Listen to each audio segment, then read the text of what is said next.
Pinocchio is enticed into believing that he's a victim. Now, the logical part of that is that it is the case that, you can make a very strong case that every human being is in some sense involved in a tragic enterprise, right? Because you're biologically vulnerable. You're not what you could be as a biological specimen, right? You're full of imperfections, and plus you're going to be sick, and those you love are going to be sick, and everything ends up in death. And so that there's a very tragic element to that. And then by the same token, you're also subject to the tyrannical aspect of your culture, right? Because it's forcing you to be a certain way all the time. Socialization does that. You're required to modify your own intrinsic nature in order to come into conformity with the broader community. And you can think about that from the Piagetian sense, which is the socialization makes you a more and more sophisticated person. And there's some truth in that. But you can also be subject just to tyranny, and I see people in my practice, for example, who've had very tyrannical fathers, for example. Sometimes they have tyrannical mothers as well.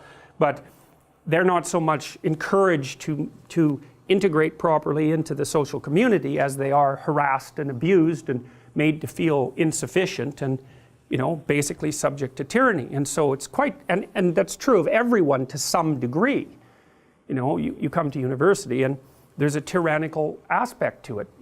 Especially in a big institution like this, you're not really marked out as an individual in any sense. You're a number along with 60,000 other people, and there's something cold and impersonal about that, which is well represented in the design of this classroom, say.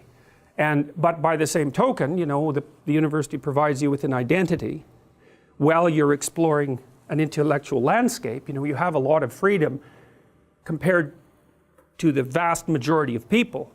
Perhaps you don't have as much freedom as you might if you compared it to some utopian notion of freedom, but in any real world sense, you're unbelievably well protected by the university, partly because it stamps you with the identity student, which is a respectable identity, and so you can go off and educate yourself as much as you can. Well, and everyone in society says that's okay. They carve out a protected space for you. So at the same time as you're being tyrannized by the institution and forced in some ways also to adopt the viewpoints, say, of the professors, depending on the professor, you're also the beneficiary of that, just like you're the beneficiary of this huge industrial infrastructure that underlies everything we do. So anyways, the fact that your life is tragic necessarily and that you are subject to oppression makes the victimization story really easy to swallow. But then there's a dark side of that too.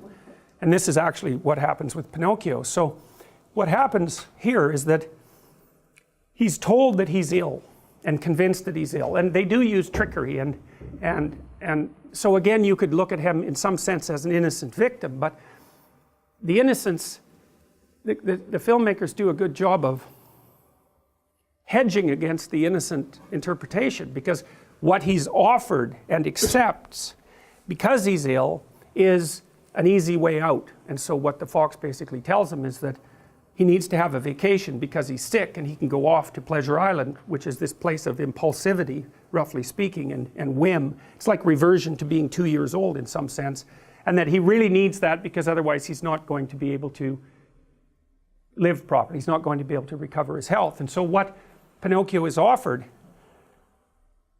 is the opportunity to abandon responsibility as a reward for adopting the guise of victim. And that's really worth thinking about, because one of the things I've thought about for a long time is that I've been trying to figure out what gives people's lives meaning, and tragedy gives life its negative meaning, and nobody disputes that. Even if you're nihilistic, you're not going to dispute the fact that tragedy gives life negative meaning. So when nihilists say that life is meaningless, that isn't exactly what they mean. They mean that life is suffering, but there isn't anything transcendent about it that you could set against that suffering. That's nihilism. It's not that life is meaningless. That would just be neutral. It's like no one believes that, and they certainly don't act like they believe it.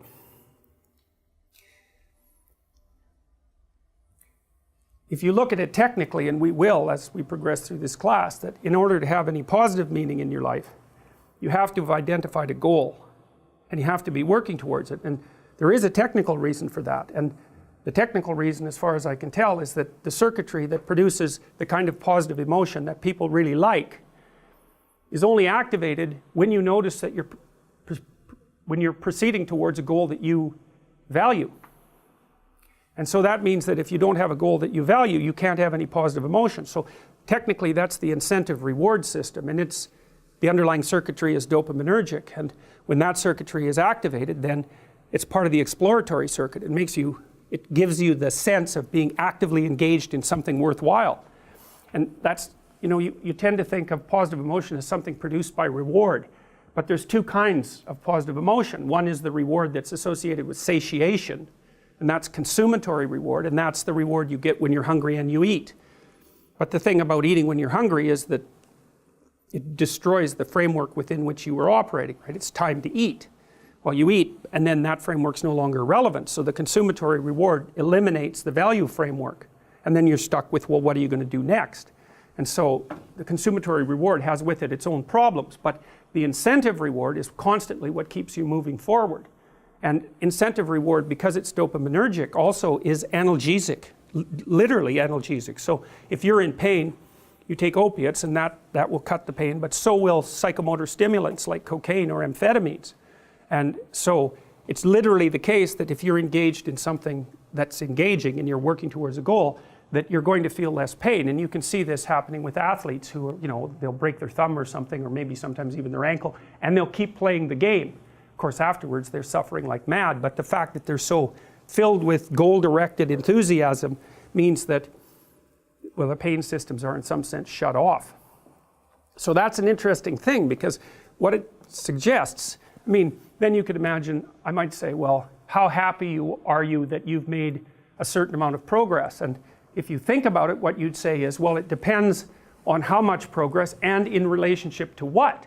So hypothetically, you're going to be happier if you've made quite a bit of progress towards a really important goal. And then you have to think through what it means for a goal to be really important, because that's not obvious. Now, you could say, you're in this class and you're listening to some information, and maybe there's two reasons for that. You might find the information interesting per se, but let's forget about that for a minute. You need to listen to the information so that you can do well on the assignments, so that you can do well in the class. You need to do well in your classes so that you can finish up your degree. You need to finish up your degree so that you can find your place in the world. You need to do that so that you're financially stable, and maybe you can start a family and have a life, and that's all part of being a good person, something like that. And so that's a hierarchy of goals, and you might say that being a good person would be the thing, however vaguely thought through, that's at the top of that hierarchy. And then when you're doing things that serve that ultimate purpose, then you're going to find those more meaningful, and that meaning is actually produced as a consequence of the engagement of this exploratory circuit that's nested right down in your hypothalamus. It's really, really old. It's as old as thirst, and it's as old as hunger. It's really an old system. And so you want to have that thing activated. At least well, it isn't only from a hedonic point of view. It isn't a matter of being happy. It's the wrong way of thinking about it. It's much more complicated than that. Yes? I was just about to ask, bring up the hedonic element. Yeah. Because I'm just trying to understand this, I guess, not relationship, but the differentiation between hedonism and satiation. And you, going back to when you mentioned that it's not that life is meaningless. Yeah. But hedonism isn't exactly, it's not satiation, because at that point, people are just doing what they're doing for the sake of doing. It's not just for activation of the dopaminergic system. Yeah. So I'm just trying to understand. Well, what I would say, we're going to go into that a lot once we're done this, a lot. But I'll go over it briefly. It's not merely hedonism, because there's an analgesic and also a fear-reducing element to pursuing the proper path, right? So there's control of negative emotion. But there's not just control of negative emotion and generation of positive emotion in the immediate future, which is kind of what you'd think about with regards to hedonism. Actually, Pinocchio takes a hedonic route next. The problem with the hedonic route is that, so the pursuit of pure happiness, let's say, is that what makes you happy in the next minute might not be something that will make you happy in the next hour. Well, you know that.